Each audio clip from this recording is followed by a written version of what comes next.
Welcome to study dynamics. आज के इस वीडियो में हम जानेंगे ऑल इंडिया बार एग्जाम्स के बारे में, जिसको हम AIBE भी कहते हैं। तो जैसे कि आपने पहले भी इस चैनल पे वीडियोस देखा होगा जो लॉ से रिलेटेड है, कि कैसे आपको एडमिशन्स लेना है, क्या पैटर्न होते हैं एग्जाम्स के। कुछ कुछ लॉ एग्जाम के वीडियोस के मैंने पहले भी डाले हुए हैं, जिसमें हमने डिस्कस किया है कि कॉलेजेस के बारे में कंपेरिजन वीडियोस डाले हुए हैं। तो आज जो भी वीडियो है ये भी लॉ एग्जाम से रिलेटेड ही है। तो आज इस वीडियो में हम जानेंगे कि ऑल इंडिया एग्जाम जो है उसका क्या एलिजिबिलिटी है, क्या क्या एलिजिबिलिटी क्राइटेरिया है इस एग्जाम्स का, प्लस सिलेबस कैसा होता है, एग्जाम पैटर्न क्या होता है, प्लस कैसे अप्लाई करना है। जो भी इससे रिलेटेड है उस चीज़ पे हम आज बात करेंगे। तो सबसे पहले चलिए चलते हैं हम इस एग्जाम का ऑब्जेक्टिव क्या है, इस पे हम बात करते हैं।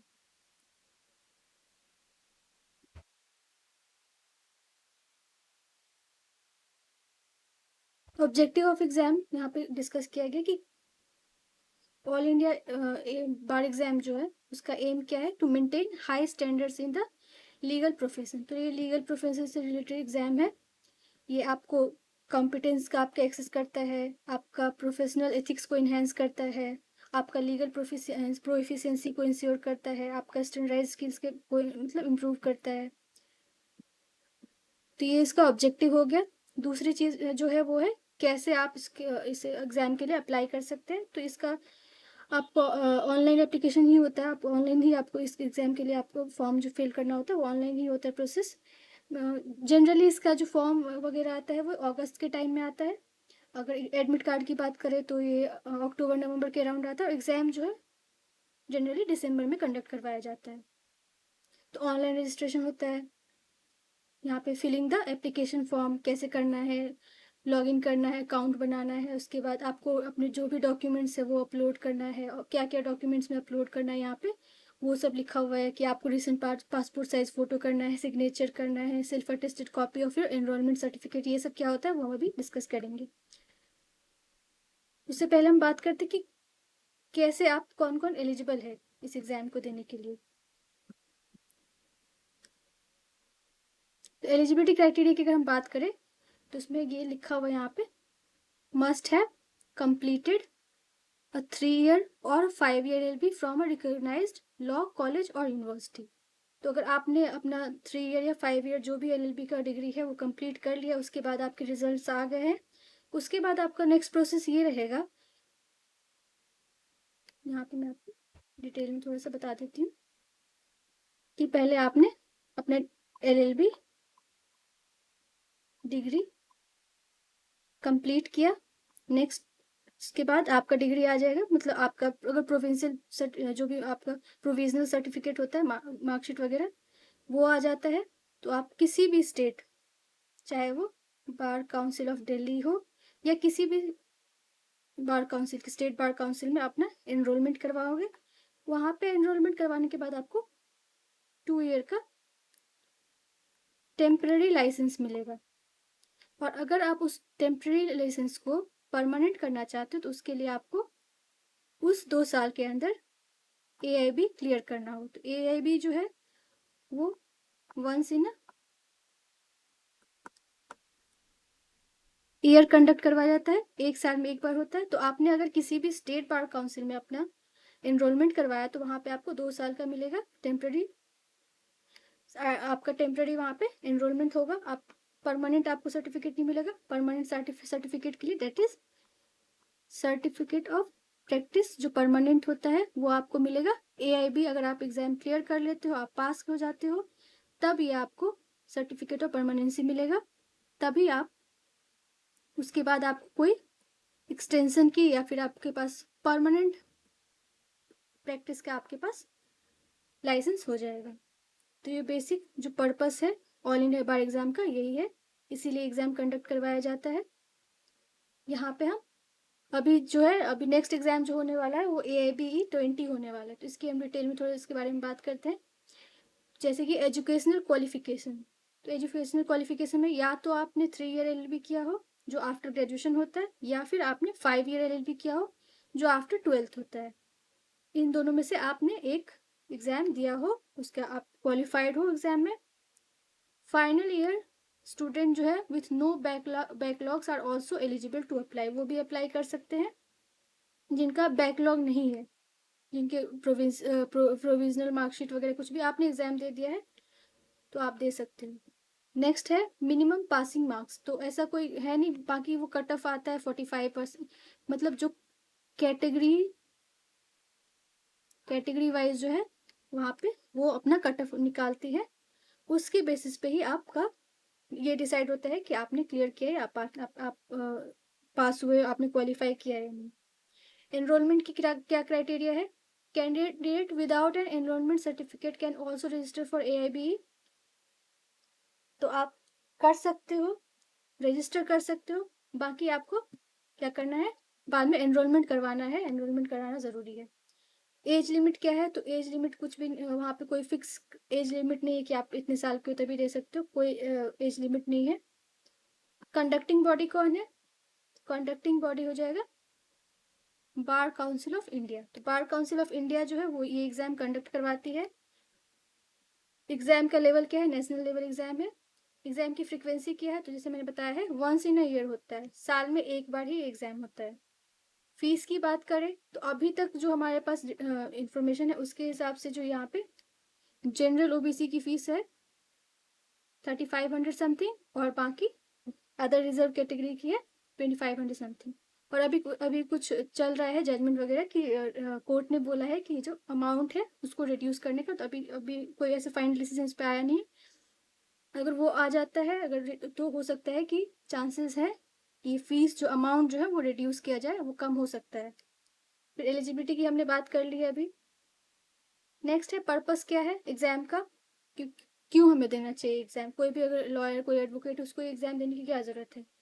तो इस एग्जाम का पर्पस है कि सर्टिफिकेट प्रोवाइड करता है। AIBA is a certificate exam to get the certificate of practice, COP जो होता है, which is compulsory to practice law in India. तो जैसे कि आपको मैंने बताया कि अगर आप किसी स्टेट बार काउंसिल में करवाते हो तो वहां भी आपको प्रैक्टिस के लिए तो एनरोलमेंट तो आपका हो जाता है, बट वहां जो मिलता है वो टेम्प्रेरी बेसिस पे मिलता है। अगर उसको आपको परमानेंट में अगर हर 2 साल के बाद आपको फिर से रजिस्ट्रेशन नहीं करवाना है, फिर से आपको उसी प्रोसेस के थ्रू नहीं जाना है, तो आप क्या कर सकते हो वहाँ पे आप ये AIB की 2 साल के अंदर आप AIB की एग्जाम क्लियर कर लोगे और आपको परमानेंट लाइसेंस जो है वो मिल जाएगा। मोड ऑफ एग्जाम क्या है? तो अभी तक एज ऑफ नाउ एग्जाम जो है वो ऑफलाइन एग्जाम ही है। बाकी अभी एक टेंडर नोटिस आया हुआ है, उसमें लिखा हुआ है कि एग्जाम जो है हो सकता है कि ऑफलाइन और ऑनलाइन दोनों मोड में एग्जाम हो। तो अभी इस पे कुछ ऐसे क्लियरिटी नहीं है, चांसेस है ऑनलाइन भी हो सकता है ऑफलाइन भी हो सकता है। एग्जाम की टाइमिंग ये रहती है, मतलब 3 से 3.5 घंटे का एग्जाम होता है। क्वेश्चन पेपर कितने क्वेश्चन रहते हैं? तो क्वेश्चन जो है सबसे पहले MCQ बेस्ड रहता है, और टोटल क्वेश्चन होता है 100, और कोई निगेटिव मार्किंग नहीं रहता है। सेंटर की बात करें तो 53 सिटीज जो है क्रॉस इंडिया इतने सेंटर रहते हैं अलग अलग स्टेट में, अलग अलग जगह पे। अगर हम कैटेगरी वाइज अगर बात करें इसकी एप्लीकेशन फ़ी की, तो कितनी कितनी रहती है यहाँ पे दिया हुआ है, यहाँ पे आप अच्छे से देख सकते हो क्या अमाउंट है। अब पॉलिसी क्या है? तो अभी जो एग्जाम है अभी तक जो कंडक्ट करवाया गया है इसको हम ओपन बुक एग्जाम कहते हैं, ओपन बुक पॉलिसी है। लेकिन ओपन बुक का मतलब ये नहीं कि आप कोई भी बुक्स वगैरह उठा के लेके जा सकते हो, कोई भी बुक आपको अलाउड कर दिया जाएगा, नहीं। यहाँ पे स्पेसिफिकली मेंशन है नॉट परमिटेड एंड परमिटेड। तो यहाँ पे जो आप सेंटर पे जाओगे तो आपको सारी बुक्स नहीं अलाउड की जाएंगे, वहाँ पे आपको बेयरक्ट्स आते हैं। कैसे बेयरक्ट आते हैं? वो AIB के लिए ही बना रहता है, AIB के लिए। ऑनलाइन आप देख सकते हो AIB के बेयरक्ट्स आते हैं जिसमें नोट्स नहीं होते हैं, तो जो विदाउट नोट्स वाले बेयरक्ट होते हैं वही अलाउड रहते हैं।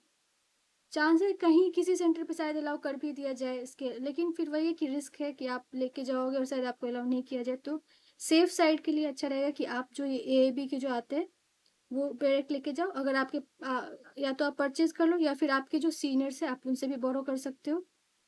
तो अच्छा रहेगा कि आप जो AIB वाला जो डायरेक्ट होता है वही लेके आओ, क्योंकि आप वहाँ पे पता नहीं कौन से सेंटर पे क्या सिस्टम रहता है, तो फिर आपके लिए प्रॉब्लम हो सकता है। लैंग्वेज की बात करें तो जब आप अप्लाई करोगे तभी आपको ऑप्शन आएगा कि आपको कौन सा सिटी सेंटर भरना है, कौन सा लैंग्वेज में आप देना चाहते हो। ये सारे लैंग्वेज जो भी लैंग्वेज है वर्नाक्यूलर लैंग्वेज या जो भी लैंग्वेज, सारे लैंग्वेज में ऑप्शंस रहते हैं कि आपको कौन से लैंग्वेज में एग्जाम देना है। यही डिटेल्स है कि एग्जाम जो है ऑफलाइन मोड में होता है, 3 साढ़े 3 घंटे का होता है, ऑब्जेक्टिव बेस्ड रहता है, टोटल नंबर ऑफ क्वेश्चन 100 रहते हैं, टोटल मार्क्स भी 100 रहता है। और यहाँ पे सबसे इंपॉर्टेंट चीज, निगेटिव मार्किंग की जो हम बात करें, नो निगेटिव मार्किंग। ठीक है। अब नेक्स्ट चीज जो है सबसे इंपॉर्टेंट चीज, सिलेबस। ये यहाँ पे 19 का सिलेबस दिया हुआ है, बट ऑलमोस्ट सेम ही है, 20 में भी सेम ही सिलेबस है। सिलेबस की अगर हम बात करें तो आप सिलेबस, अगर आप प्रिपेयर कर रहे हो तो पहले तो सबसे पहले आप सिलेबस देखोगे कि क्या क्या पूछा जाता है। सिलेबस में आपको सजेस्ट करूंगी कि आप इसको डिवाइड कर सकते हो, जैसे कि अलग अलग यहाँ बताया गया कौन कौन से आपको पूछे जाएंगे। कॉन्स्टिट्यूशनल लॉ पूछा जाएगा, आईपीसी जो आपकी बीएनएस बन चुका है, भारतीय न्याय संहिता बन चुका है, तो आप इसमें डिवाइड कर लेना मेजर और माइनर लॉ में। मेजर लॉ में जैसे कि आ जाएगा कॉन्स्टिट्यूशनल लॉ आ जाएगा, बीएनएस आ जाएगा, उसके बाद बीएनएसएस आ जाएगा। आप देखो यहाँ पे मार्क्स डिवीजन जो किया गया है ना, उसके बेसिस पे आप समझ सकते हो कौन कौन सा माइनर है, कौन कौन सा मेजर है। तो पहले आप मेजर जो पोर्शन है वो कवर कर लेना, देन आप उसके बाद माइनर से कवर करना। तो ऐसा तो है नहीं कि आपको सारे अच्छे से क्या कहते हैं याद करके जाना पड़ेगा। उसके लिए आपको क्या करना पड़ेगा, पहले तो आप PYQ सॉल्व करोगे, फिर आपका जो बेयर एक्ट है वो देखोगे। अगर क्योंकि टाइम जो है वो लिमिटेड रहता है और क्वेश्चन जो है वो 100 रहता है, तो अगर आप अपने बेयर एक्ट से फेमिलियर नहीं हो तो फिर वो आपको वो 3 साढ़े 3 घंटे जो है ना वो भी आपको कम ही लगेंगे, क्योंकि आपको पता ही नहीं रहेगा कि कौन सा कहाँ से क्या क्वेश्चन पूछा जा रहा है। तो अगर आपने PYQ सॉल्व किया और प्लस आपने अपने आपके बेयर एक्ट पे आपका कमांड है, क्योंकि LLB में आपने पढ़ा ही होगा वो सब चीज़ें जो भी इसमें है, सब कुछ LLB में आपने ऑलमोस्ट पढ़ा ही हुआ है। तो अगर आपको आपके बेयर एक्ट पे कमांड है तो आपको जब क्वेश्चंस आप देखोगे और आपको उसमें बेयर एक्ट में जाके ढूंढना रहेगा, तो आपको एक आइडिया रहेगा कि ये सेक्शंस कहाँ दिए हुए हैं, ये चीज़ें कहाँ दी हुई है, तो आपको वो ढूंढने में ज़्यादा टाइम नहीं लगेगा। तो इसलिए आप ये दोनों चीज़ें जब आप प्रिपेयर करो तो ये दोनों चीज़ों को ध्यान में रखना। तो ये यहाँ पे सिलेबस हो गया, ये सिलेबस आप अच्छे से देख लेना। ये कुछ ऑनलाइन बेरेक्स है, आप कोई भी बेरेक्स ले सकते हो, या तो आप ये बेरेक्स ले लो ऑनलाइन, या फिर आप अपने सीनियर से बोरो कर लो, या फिर कोई भी बेरेक्स है जो ऑल इंडिया बार एग्जाम के लिए बना हुआ है वो आप ले सकते हो। तो यही था एग्जाम्स के बारे में कुछ इन्फॉर्मेशन जो मैं आपको इस वीडियो के थ्रू देना चाहती थी। अगर आपको ये वीडियो अच्छा लगा तो प्लीज़ लाइक करें, शेयर करें, सब्सक्राइब करें। और अगर आपको इससे रिलेटेड कुछ और भी जानना है या कुछ और भी आपकी क्वेरीज है तो आप कमेंट सेक्शन में पूछ सकते हो। बाकी आप अगर अगर आपको इस पे PYQs वगैरह आपके चाहिए ऑल इंडिया बार एग्जाम से, तो आप कमेंट कर सकते हो, मैं उस पर भी अगला सीरीज लेके आ जाऊंगी आप लोगों के लिए। Thank you so much.